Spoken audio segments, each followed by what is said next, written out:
Disculpen. Y estuve viendo y pues veía mucho de protestas de la libertad y de protestas de libertad de gente que dice que fuera el gobierno, este tipo de cosas. Lo estuve viendo. Y yo me puse a preguntar a mí mismo, ¿qué, cuál es la definición de libertad que esas personas tienen? O como si varía entre cada persona, ¿no? Porque creo que en general a veces nosotros tenemos como que definiciones propias, como personales. Y en este caso puede ser que sea lo mismo, puede ser que tengamos como una definición colectiva entre todos. De lo que yo pude ver de las protestas y de muchos movimientos que hay últimamente, es que la gente o el consenso general de personas acerca de la libertad, pues se refiere más bien como a una falta de autoridad o como a no tener que dar cuentas a cierta persona, a cierta figura de gobierno, no tener que hacer algunas cosas. Y pues la definición sería según la sociedad, ¿no? ¿Cómo lo ve la sociedad? Eh, esta misma definición, o por ejemplo, en este momento hay un movimiento, pues, feministas mucho que dicen como la libertad es que yo tengo dominio sobre mi cuerpo, nadie me dice qué hacer. La juventud dice, pues, ningún adulto me puede decir qué hacer, yo soy libre, yo puedo hacer lo que yo quiera. Y pues eso es como que lo que todos piensan, ¿no? En general. Pero o seguir lo que te dice tu corazón. Hay una filosofía muy fuerte hoy que dice que hagas lo que pienses que está bien. Haz lo que sea que te haga sentir bien, no dejes que nadie te diga que no, no dejes que nadie te critique. Pero en realidad, como lo vamos a leer, Jesús y Pablo dicen que esto no es la libertad. De hecho, al contrario, lo definen como algo totalmente opuesto a lo que es la libertad, según nosotros cristianos que ahora estamos en Cristo. Jesús y Pablo, lo vamos a leer en un ratito, expresan mucho que somos seres de impulso, seres que actúan conforme a lo que quieren. Entonces, si queremos algo, pues usualmente actuamos para completarlo, ¿no? Sea bueno o sea bueno para nuestro beneficio, sea malo para nuestra perjudicación, ¿no? Y muchas veces, am, por ejemplo, no sé, pongo de ejemplo al ejemplo que se me viene a la cabeza, los alcohólicos, por ejemplo, que dirán, no, pues nadie me puede decir que no tome, ¿no? Porque a mí me gusta, es mi libertad, es mi cuerpo, yo decido qué hacer. Y podrían argumentar que entonces eso es la libertad. Sin embargo, muchas de las veces, cuando ejercemos esta supuesta libertad sin tratar de darle cuentas a alguien, no es libertad como tal. Estamos siguiendo los impulsos y en realidad, como lo expresan aquí en la palabra de Dios, no eres tú el que es libre para hacer las cosas. Más bien eres esclavo de los deseos que tu carne quiere y los cumples y satisfaces a la carne. Es como lo definen acá. Y en Romanos, Pablo dice que a quien obedeces es tu amo. Y Jesús también lo dijo cuando estaba hablando con unos líderes religiosos. Pero vamos a ver cada punto y para ver que estamos como respaldados en la Biblia, vamos a ver un versículo y a partir de ahí desarrollamos lo que sigue. Vamos al capítulo de Juan 8. Juan 8 y estoy en el versículo 31. En el 31 y voy a leer hasta el número 36. Y de aquí comenzamos. Dice. Dijo entonces Jesús a los judíos que habían creído en él, si ustedes permanecen en mi palabra, serán verdaderamente mis discípulos y conocerán la verdad, y la verdad los hará libres. Entonces, esto es importante. Si permanecen en mi palabra, serán verdaderamente mis discípulos. Jesús les está diciendo a sus discípulos, si me obedecen, y esto lo tomamos para nosotros. O sea, porque antes no tenían como la palabra escrita, ¿no? Más bien Jesús en ese tiempo pues estaba refiriendo a las palabras que él estaba instruyendo, ¿no? Hagan lo que yo les digo, obedézcanme o tomen como conciencia de las palabras que yo les estoy hablando para que conforme a lo que yo les digo, pues actúen, ¿no? Con amor, sean firmes en sus creencias, este tipo de cosas. Pero ahora nosotros no lo leamos como que les está hablando a sus discípulos, es como si fuera para nosotros. Y Jesús dice, si ustedes permanecen en mi palabra, serán verdaderamente mis discípulos y conocerán la verdad y la verdad los hará libres. La palabra de libertad está aquí. Y le respondieron, linaje de Abraham somos, y jamás hemos sido esclavos de nadie. ¿Cómo dices tú, serán libres? Y vamos a poner en contexto aquí en el porqué de la respuesta de los fariseos, porque al momento en el que estaba hablando Jesús a los fariseos de estas cosas, ya habían pasado miles de años desde el cautiverio de Éxodo y varios cientos de años desde la cautividad de Babilonia y otras cosas. Entonces, esas personas que con los que está hablando Jesús eran líderes religiosos, como casi todas las conversaciones que tuvo, aparte de parábolas, en los evangelios, está hablando con los líderes religiosos y es como si dijeran, bueno, o sea, ni mis abuelos, ni mis tatarabuelos, ni los tatarabuelos fueron esclavos de nadie. Y pues están viéndolo como literalmente, ¿no? Hasta ahorita, pues ya mucha gente ya habría como que descubierto que Jesús en realidad usualmente hablaba en lenguaje como figurativo. Pero pues los fariseos lo tomaron como algo literal, porque Jesús les dice, ustedes serán libres si conocen la verdad, y la verdad es obedecerme y seguirme a mí, lo que les está diciendo. Y por eso los fariseos le contestan a Jesús, somos linaje de Abraham, nunca hemos sido esclavos, entonces, ¿cómo dices tú que van a ser, que vamos a ser libres? Y Jesús les responde en el 34. De cierto les digo que todo aquel que hace pecado, esclavo es del pecado. Y el esclavo no queda en la casa para siempre. El hijo sí queda para siempre. Así que, si el hijo los libera, serán verdaderamente libres. Y la figura que utiliza Jesús aquí para comparar va a ser como la analogía entre la casa, entre una casa, un hijo, un esclavo y alguien que permanece en la casa, es importante. Y vamos a interpretar esta escritura. Imagínense que la casa de la que está hablando Jesús aquí es la vida. La casa, es propiedad del padre y el hijo es heredero de la casa, pero igual tiene autoridad sobre la casa como el padre. Nosotros, siendo humanos, tenemos un paso temporal por esta vida, tenemos un paso temporal por la casa. Nacemos con una cierta naturaleza heredada de parte de Adán, que ha venido corrompiendo a la humanidad desde entonces, pero nacemos con tendencias que usualmente no son buenas. No todo es malo, pero tenemos cosas que nos afectan o que afectan a otras personas. Solemos a veces ser egoístas, nos solemos enojar y solemos buscar nuestro bien propio a pesar del mal que podemos llegar a causar en muchas veces. Pero nacemos con pecado. Y es por eso que David decía en uno de sus salmos que en pecado me concibió mi madre. No porque su madre haya pecado al momento de concebirlo, sino porque él se daba cuenta de que la naturaleza de pecado moraba en cada uno y al momento de nacer ya estábamos sujetos a eso. Y entonces esto nos hace que nuestro paso por la tierra sea temporal y por la casa de la que está hablando aquí Jesús no sea para siempre. Porque cuando somos esclavos del pecado, estamos destinados a muerte, como decía Pablo, ¿no?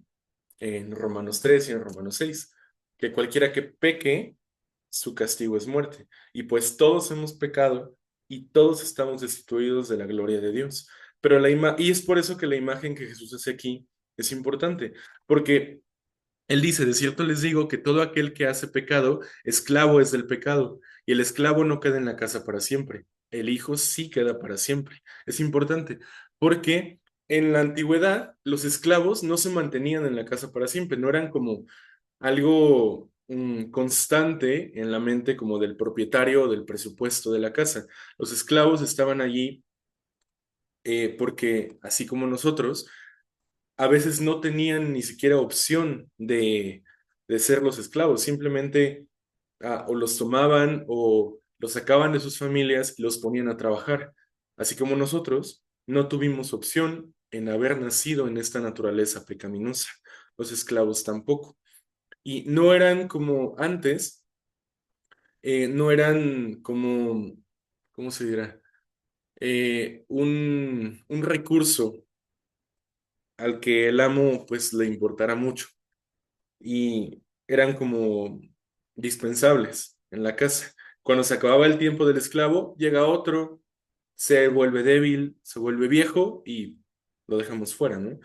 Pero es importante porque El hijo, al ser como heredero de la casa, tenía el poder de redimir a algún esclavo, como lo vemos en la historia de Ruth, por ejemplo, y Esther, tenía el poder de redimir a algún esclavo y decirle, yo te ofrezco tu libertad, yo te ofrezco que puedas salir o te ofrezco que te quedes conmigo, pero ya siendo mi siervo. Y es diferente, porque los siervos que estaban allí eran considerados como parte de la casa y no se les trataba mal, eran como parte de una familia.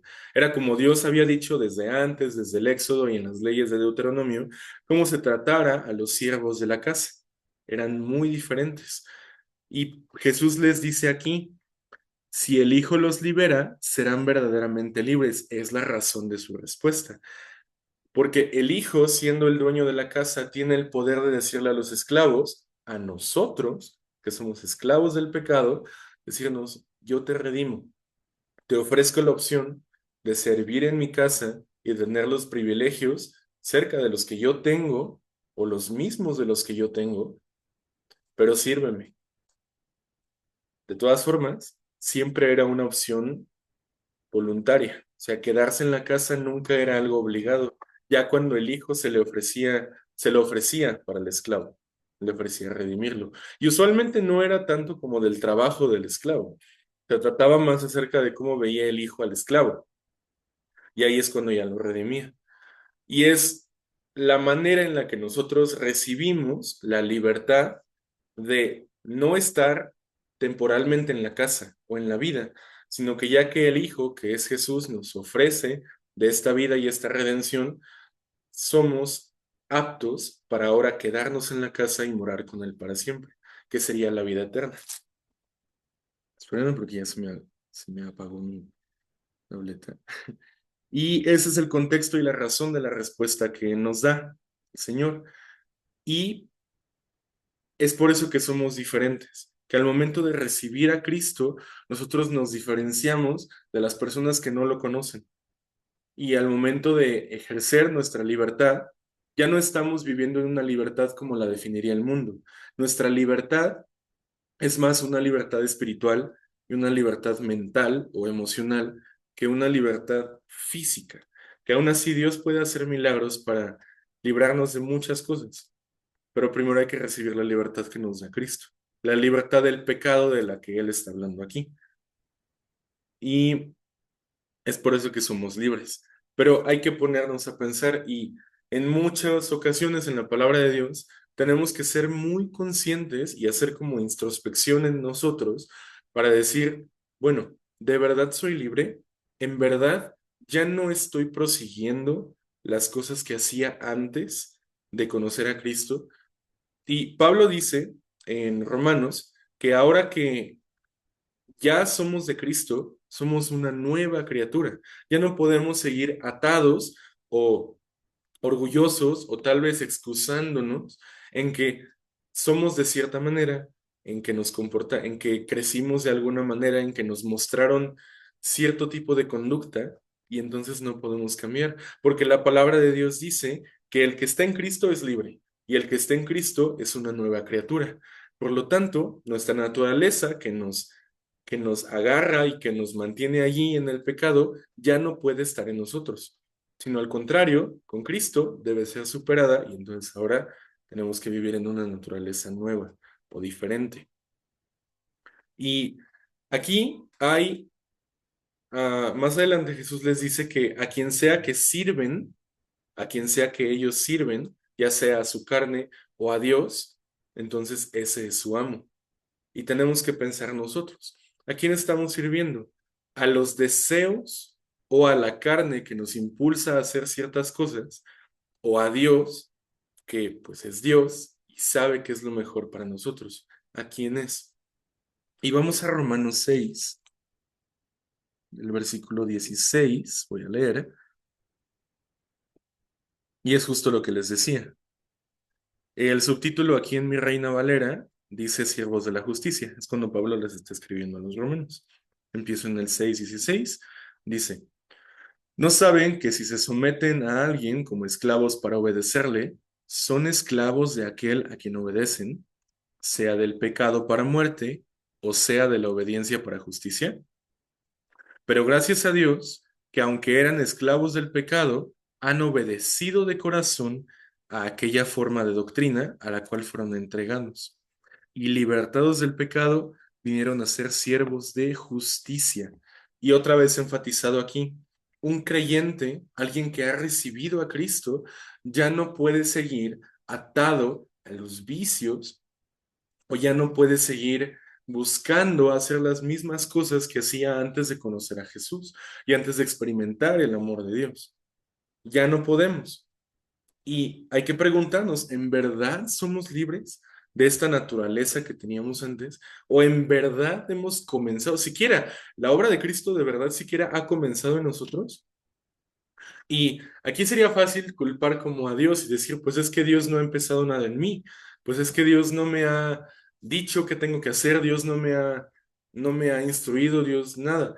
Pero es bien importante cómo aquí la elección de nosotros en elegir a Cristo antes que otra cosa es muy importante. Pablo lo dice.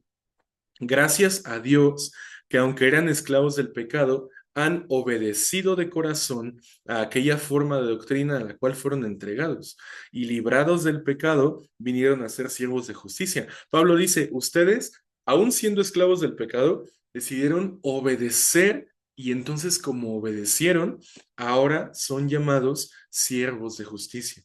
Y la diferencia, de nuevo, entre siervo y esclavo es diferente.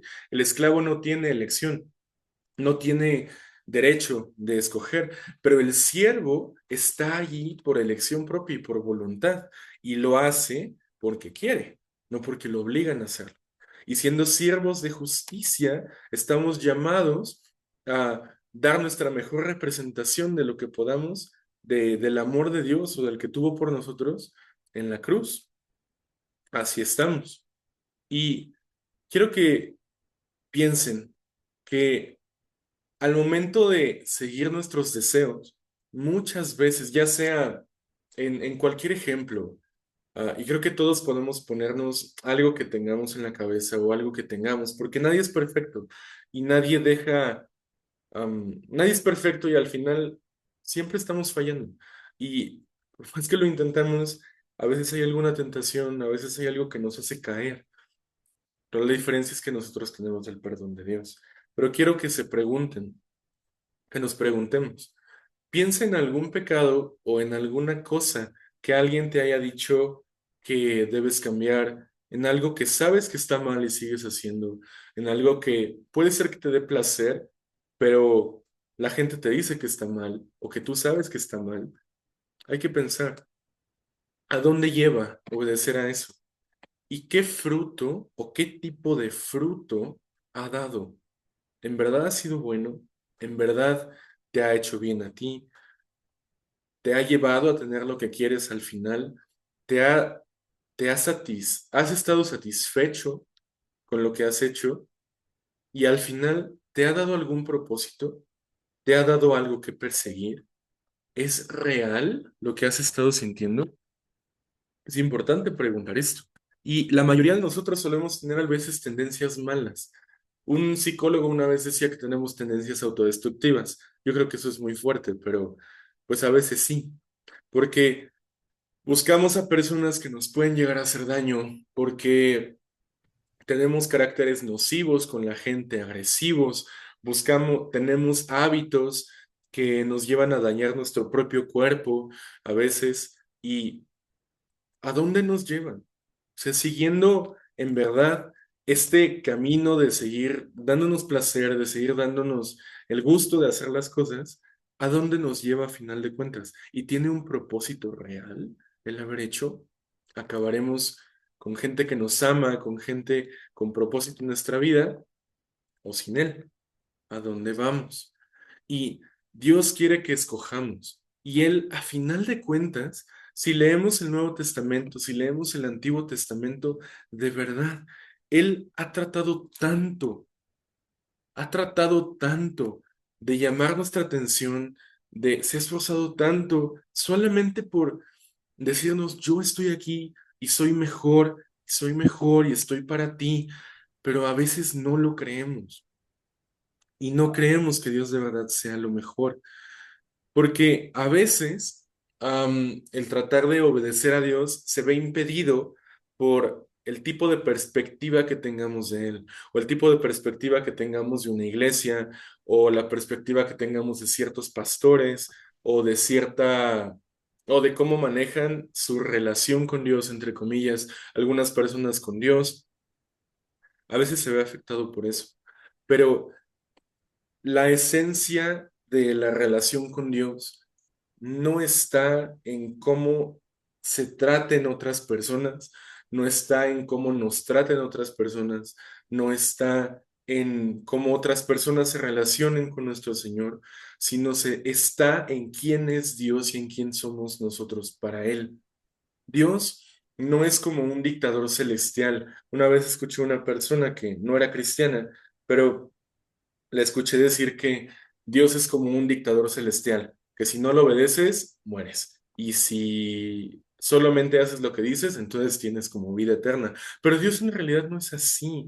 Él siempre nos ha dado la lección y nunca nos ha obligado a hacer nada. Pero en verdad que estar con Dios y estar con el Creador y estar con no, no es la persona, iba a decir, estar con el ser que ha creado todo y que es la fuente de bondad, pues para mí no se me hace como algo lógico decir como que es malo.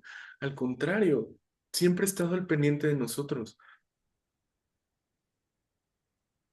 Siempre ha estado al pendiente de nosotros. Y al contrario de como otras personas pueden llegar a verlo, Dios es un padre que nos ama y que se esfuerza y es un padre bueno. Ay, discúlpenme, esperen,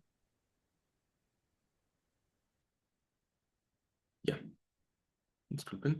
Y es un padre que desea y anhela una relación con nosotros porque sabe que es mejor. Y todo esto acerca de la obediencia y de escoger la rectitud y de escoger la santidad, al final siempre nos lleva a un buen propósito. Pablo decía, y en Hebreos también es que está escrito, y en Pedro, y en Primera de Pedro también, que la rectitud nos lleva a la santidad, y la santidad nos da un buen propósito de vida, un buen propósito, algo con lo que podemos estar orgullosos, algo con lo que Dios puede decir bien hecho. Cuando lleguemos a su presencia diga, lo hiciste bien, te esforzaste muy bien. Aquí está, ¿no? Toma tu galardón y entra, toma tu corona. Y todo esto se trata de una acción de rendirse a Dios, de rendir los deseos, y no es nada fácil, porque somos personas que queremos nuestro beneficio, por supuesto, pero no es nada fácil rendir los deseos o rendir los impulsos y todo el tiempo ser conscientes de las acciones que hacemos, de cómo contestamos a la persona que nos está desesperando, de cómo reaccionamos cuando nos enojamos, de cómo lidiamos con cierta tentación al momento en que se presenta ante nosotros, ya sea en la noche, ya sea en la mañana, ya sea durante el día. Cada quien tiene sus propias batallas, pero se trata de una acción voluntaria de fortaleza, de decidir, yo quiero a Dios, yo quiero a Dios, yo lo decido Él, decido comportarme como Jesús lo hubiera hecho, en vez de como yo, Dan, o, o el nombre que tengan, lo hubiéramos hecho. Y regresamos a Romanos 6. Bueno, estamos aquí en Romanos 6, el versículo 20 dice, porque cuando eran esclavos del pecado, eran libres acerca de la justicia. Y me voy al 22, dice, mas ahora que han sido libertados del pecado y hechos siervos de Dios, tienen por su fruto la santificación y como fin la vida eterna, lo que les decía. Cuando somos y actuamos en rectitud, tenemos como resultado de la rectitud o de la bondad en la que andemos, tenemos como fruto de la planta que crezcamos la vida eterna, la santificación y como fin la vida eterna. Porque la plaga del pecado, la paga del pecado es muerte, pero la dádiva de Dios es vida eterna en Cristo Jesús, Señor nuestro. Y una y otra y otra y otra vez se nos repite en la palabra de Dios cómo andar como Dios nos dice, obedecerlo y buscar el bien de otros y buscar el amor a los demás es el camino correcto para hacer lo que Dios nos pide. Y cómo a final de cuentas, aunque puede que no sea recompensado aquí en la tierra, tenemos galardón en vida eterna para cuando se termine. Y a veces se nos olvida esto, porque somos muy cortos de vista y no vemos más allá de lo que esta vida tiene. Pero este pequeño trozo de eternidad en el que vivimos, ya sean 60, 70, 100 años, este pequeño trocito del tiempo en el que vivimos no se compara para todo lo que vamos a tener cuando lleguemos a la presencia de Dios y la eternidad que nos espera por delante. A veces no lo pensamos o somos muy rápidos en actuar y se nos olvida que tenemos que ser cierta manera, tenemos que dar ejemplo, estamos como embajadores del reino de Dios aquí en la tierra y se nos olvida. Pero Dios dice, manténganse allí, porque en otra parte de la escritura dice, nada de lo que siembren será echado al fuego, nada, todo, cada buena acción, cada buen ejemplo, cada pensamiento de decirle, voy a hacer bien a mi hermano, porque mi Dios me lo pide, porque Jesús lo hubiera hecho, ámalos, ámalos, ámalos, será recompensado por Dios, será galardonado por Dios cuando lleguemos allá, con su presencia y con su amor, con haber obedecido a nuestro Señor Jesucristo. Y pues enfatizado aquí está que ya el pecado no tiene control sobre nosotros, pero lo tenemos que creer y lo tenemos que creer. Porque hay veces que decimos, no, es que yo sí he querido tener una relación con Dios, es que lo he buscado, pero a la semana se nos olvida volver a leer, a la semana ya no estamos orando otra vez. En realidad, de verdad lo estamos queriendo y se los digo así porque a mí me funciona recibir las palabras así, porque si a veces no nos dice Dios las cosas de estas maneras, no las entendemos. Y hay veces que tenemos que recibir como disciplina de parte del Señor para que entendamos cómo. A mí me la dio el Señor así, y nada más se las estoy compartiendo. Y Dios me dio un ejemplo esta semana en el que estuve pensando, y es de cuando decimos que de verdad estamos buscando a Dios, podemos comparar y ver si en verdad lo estamos haciendo. Piensen, por ejemplo, en el apetito y en el hambre. El hambre, yo creo que a todos nos ha pasado que después de un día largo de trabajo, después de un día largo de escuela, pues a veces no nos da tiempo de comer. Y lo que hacemos es que nos saltamos las comidas para hacer trabajo, para estudiar. A mí me ha pasado en la universidad que a veces no como por estar estudiando o no como porque tengo una clase después de otra, pero tengo la necesidad de comer. Y en cuanto veo una oportunidad, como lo necesito, como y busco algo, ya sea unos Doritos o me compro una torta afuera, lo que sea, pero como algo porque tengo hambre. Pero hay algo que a veces lo confundimos con hambre, pero no es eso. El hambre es necesidad, pero a veces cuando tenemos apetito de algo, no sé si a ustedes les ha pasado, yo lo hice esta semana, que creo que fue el lunes, le dije a un amigo, tengo antojo de unos Doritos, yo quería, ¿no? Y le dije, es que los necesito. Y le dije eso el lunes y dije, es que necesito unos Doritos, o sea, se me antojaban muchísimo, pero en realidad no eran una necesidad vital para que yo me mantuviera vivo. Si hubiera seguido como mi, mi instinto de los necesito y cada vez que quiero unas papas me las comiera, pues tal vez no sería tan bueno para mi salud, ¿no? Pero la cosa está en que el apetito y el desear algo, o el querer algo, no siempre es necesitarlo. Y nos pasa igual con la palabra de Dios, porque podemos decir, es que yo sí necesito de Dios, es que yo sí lo quiero, es que sí, sí lo anhelo, pero muchas veces, en vez de ser como una necesidad, es más un antojo o como si fuera un apetito de la palabra de Dios más que hambre de la palabra de Dios. Y eso, pues, es algo que conocemos también. Y es algo que conocemos también, ¿no? Y hay que ver en nosotros mismos cómo es que necesitamos, cómo es que queremos, cómo es que tenemos de prioridad a la palabra de Dios y la obediencia a Él en nuestros corazones. ¿Y cómo podemos crearlo? Porque no sé si a ustedes les pasó, pero a mí últimamente tuve unas semanas un poco difíciles y me sentí como apartado de Dios. Y dije, pues es que me siento estancado porque am, no estoy creciendo en mi relación con Dios, no estoy buscándolo más. De hecho, hay veces que no lo quiero. O sea, yo sé que tengo que quererlo y yo sé que es bueno para mí porque Dios sabe lo que es mejor para mí, pero no lo quiero. Y yo le decía a Dios, es que, ¿qué hago? Y decía, pues es que, a ver, ¿cómo le voy a hacer? Y me ponía a pensar en mí. Dije, ¿qué hago? Lo que necesito es leer y ser disciplinado con un plan de lectura para que entonces yo pueda hacer un hábito de leer y entonces ya de verdad necesite a Dios verdaderamente y me convenza a mí mismo.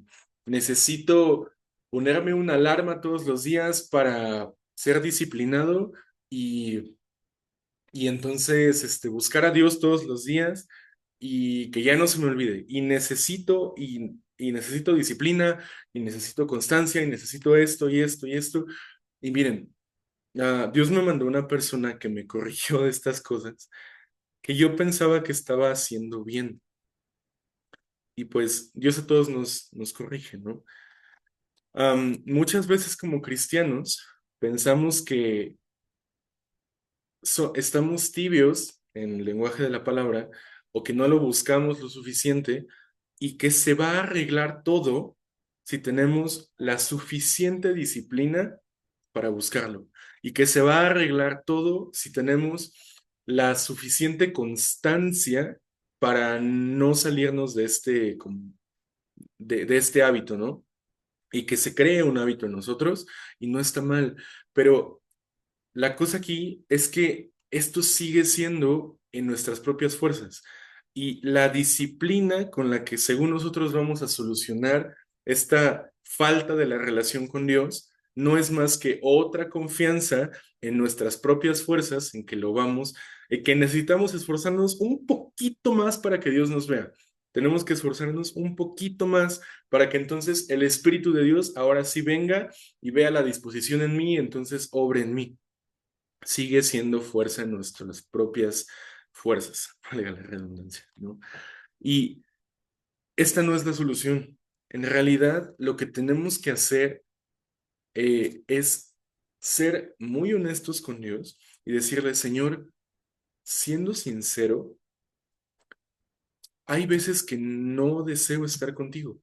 Y no es nada que a Dios le vaya a ofender, porque a final de cuentas, Él ya sabe lo que estás padeciendo. O sea, ser honesto con... A veces nos abstenemos como que peticiones muy específicas que nos ponen en evidencia delante de Dios, porque decimos, no, pues, ¿qué va a pensar de mí, no? O cómo voy a ir ante Dios con cierta cosa, ¿no? Porque, pues, no es tan importante o qué pena ir a Dios, pero de eso se trata de humillarse delante de Dios y decirle, Señor, no puedo y no te busco, y hay veces que no te deseo, pero yo quiero y quiero que me ayudes a quererte. Y de verdad, siendo honestos con Dios, siendo sinceros con Él, Él nunca nos va a fallar y siempre va a estar ahí, nos va a dar la disposición, nos va a ayudar a cumplirlo y Él va a estar allí. Am, y entonces la solución está en ser lo más sincero que podamos con Dios y decírselo tal cual, porque a veces nuestra falta de fe o nuestra falta de estar con Él o nuestra falta de buscarlo, muchas veces se debe a que en realidad no creemos que es tan bueno como nos lo dicen. En realidad no creemos que de verdad el camino de seguir a Jesús es mejor de lo que nos ofrece la vida. O no creemos que Dios tiene el suficiente poder para librarnos de cierta situación. Pero si es que, ¿qué decía Jesús en una de las respuestas que les dio a los líderes religiosos? Decía, si Dios viste a los lirios con tanta belleza, Dios le da de comer a los pájaros, y tú eres su hijo que se esforzó por darte vida. Somos la única criatura en la creación a la que le sopló aliento de vida y tenemos su espíritu en nosotros. ¿Cómo no va a tomarnos en cuenta y a preocuparse por nosotros, pero por supuesto que sí, claro que sí. Y ese es nuestro Dios. Y a veces no creemos en verdad que Dios es tan bueno como nos lo dicen. Y ese es el problema que tenemos, que no creemos, de verdad. ¿De verdad Jesús va a ser ¿A poco Jesús va a llegar y me va a ayudar a salir de este problema? Jesús va a ayudarme, su espíritu va a venir a mí, pero yo no soy suficiente o no tengo lo que se necesita, o hasta la educación, el pensamiento en nosotros nos impide tanto avanzar. No hace falta más que fe para estar con el Señor, más que fe para que Dios obre en nosotros. No hace falta nada más y creerlo verdaderamente porque Dios no es un Dios que nos engaña y podemos ser libres de todo esto y podemos ser libres de las cosas que nos acongojan y de los pesos que traemos cargando si solamente confiamos en verdad en que Dios tiene la solución a todo esto, a nuestros vicios, a nuestros pecados, a que en verdad el mismo Espíritu que obró en Jesús para hacerlo recto y santo y bueno, obra en nosotros ahora mismo, el mismo, ahí está en la palabra de Dios, el mismo Espíritu que moró en nuestro Salvador, obra en nosotros, el mismo, no tiene ni un tantito cambio, es el mismo, ese es nuestro Dios y ese es el Espíritu que nos capacita para ser buenos y que nos capacita para hacer la buena obra de Dios. Y esa fue la palabra que me dio el Señor esta semana y acerca de la disciplina y el no creer en mí mismo para hacer lo mejor para Él, sino confiar en Él para que me ayude a mí para hacer lo mejor para Él. Es lo que tuve esta semana. Entonces vamos a orar, vamos a terminar este tiempo con el Señor, vamos a poner el tiempo en sus manos y el día de lo que resta, ¿sí? Bendito Dios. Te agradecemos mucho por el tiempo que nos has dejado hasta ahora de escuchar tu palabra. Te agradecemos por la bendición, Señor, que me diste a mí por predicar, Señor. Gracias por el honor y considerarme, Señor, para poder hablar. Señor, quiero pedirte que la palabra que dimos el día de hoy quede en el corazón de cada uno, conforme, Señor, a la disposición que tengamos de recibirla, y que tu Espíritu obre en nosotros para mostrarnos la solución, Señor, a esta esclavitud que a veces tenemos, de la que a veces nos sentimos que no podemos salir, pero tú eres la solución. Tu Hijo Jesús, Señor, ha muerto por nosotros y nos ha librado de esta naturaleza antigua a la que ya no podemos estar sujetos, porque ahora somos libres.